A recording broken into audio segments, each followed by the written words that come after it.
split income. Sussexes Charities divided into half following the divorce terms. The copyright of Spare is owned by Prince Harry, not one of their shell companies registered in Delaware.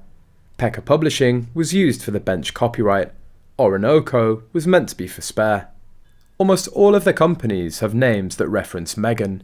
You have to wonder if Meg had been holding onto a notebook with all of her fantasy business names and aspirational titles in it for years. This means that the bench income is to a company, probably owned by both, and the income from it is joint income, whereas Spare is Harry's personal income. This supports the theory that Harry and Meghan are now separated. Harry intentionally allowed the crazy bits to stay in the book, as a way to finally be determined as useless by her, and he'd be able to leave her.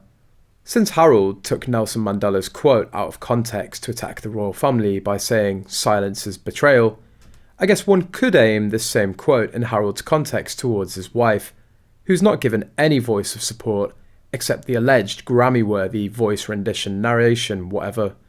And would this have implications for divorce, i.e. she's not had any income but he has, and as such he'll have to pay spousal support?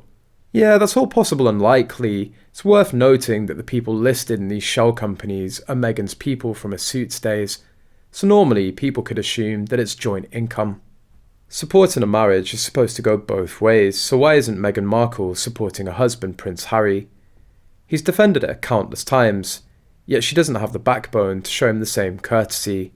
Harry has shown his support for his wife's projects and even put out a statement defending her from the evil UK press. But when has she ever done that for him? She's only shown support for the Invictus Games, which has become a laughingstock due to the Sussexes Association. People who want to support the charity don't know whether their money goes directly to the cause or into Harry and Meghan's pockets. If Meghan wanted to speak out and support her husband against the bashing he's getting from the public regarding the contents of his book, she would have said something by now. Guess what? She hasn't. No surprises there. You'd think she'd be more grateful for him standing up for her and repaying the favour. However, she hasn't, and shows the type of person she is, shallow and inconsiderate. Harry's taken a public beating since the extracts were leaked from the early Spanish release of Spare. While we have no plans to read the actual book, from what we've seen, Meghan doesn't come out of it looking as saintly as her husband wants her to appear.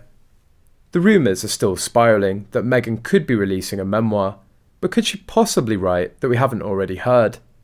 We can almost guarantee that the narrative will differ from the multiple versions of her truth already in the ether.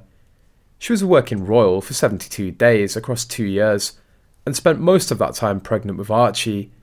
Then there were the constant holidays because apparently working 72 days was too difficult.